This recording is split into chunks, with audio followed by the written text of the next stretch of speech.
Tu as l'impression que le monde devient de plus en plus dangereux, que les mauvaises nouvelles sont partout?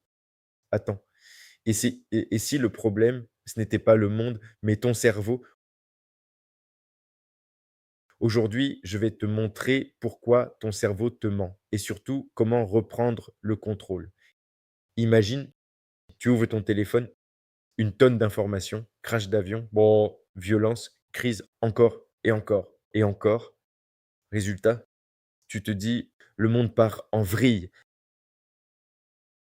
Mais en réalité, tu es peut-être victime d'un biais cognitif ultra puissant, l'heuristique de disponibilité. Dans les années 70, les psychologues Daniel Kahneman et Amos Tversky ont découvert quelque chose de fascinant. Ton cerveau ne calcule pas les probabilités, il utilise des raccourcis. Ce qui te vient facilement à l'esprit te semble plus fréquent. Explication simple. En gros, plus un événement est facile à imaginer ou à se rappeler, plus tu crois qu'il arrive souvent.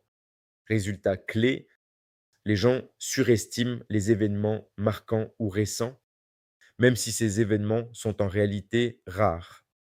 Exemple puissant. Dans une étude, des personnes pensaient qu'il y avait plus de morts par homicide que par certaines maladies, alors que c'est faux.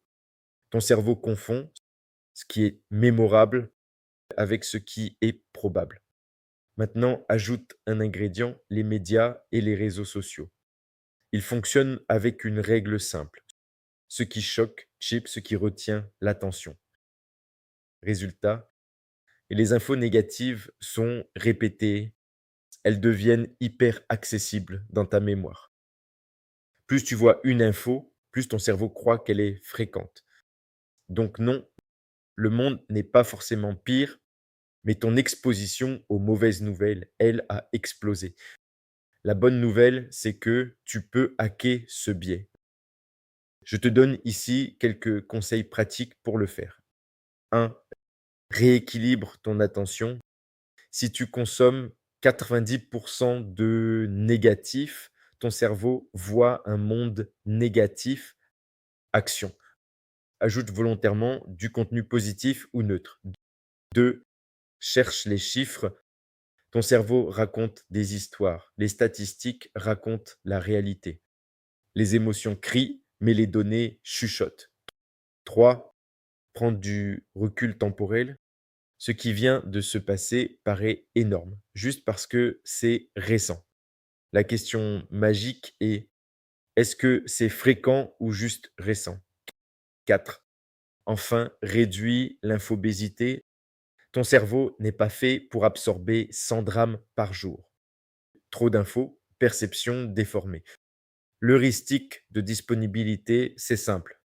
Ton cerveau te montre ce qui est visible, pas ce qui est réel. Et si tu veux reprendre le contrôle, abonne-toi parce qu'ici, nous transformons les meilleures recherches en sciences du comportement en conseils simples pour améliorer ta vie au quotidien.